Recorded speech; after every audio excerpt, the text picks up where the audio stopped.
Россия на второй строчке среди самых читающих стран. Мы сдаем свои позиции. Но чтобы не вылететь из стройки лидеров в ближайшем будущем, предлагаю вам взяться за книги. А за какую, узнаем через 1 секунду. Для того, чтобы выбрать самые топовые книги среди подростков, я обратилась ко всевозможным рейтингам, которые доступны в интернете. Я обнаружила вот что. Часто в рекомендациях появляется книга под названием «Остров сокровищ».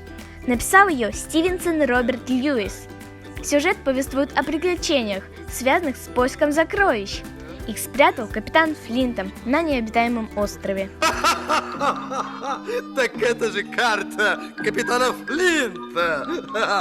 Теперь мы знаем, где Флинт спрятал свои сокровища. Следующая книга «Приключения Тома Сойера».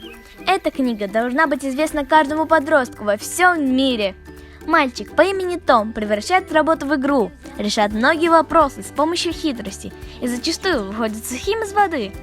А еще озорной мальчишка распутывает страшное преступление и находит самый настоящий клад. Тогда я дам тебе все яблоко, все, что осталось. Ну давай. Ну и самая популярная книга, по которой снято множество фильмов и сериалов, это «Приключения Шерлока Холмса». Книга состоит из 12 детективных рассказов. Это произведение – самая настоящая зарядка для мозгов.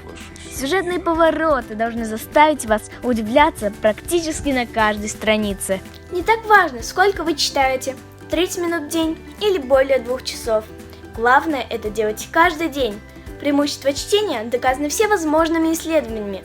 Повышение уровня образованности, уменьшение стресса и умение поддержать разговор.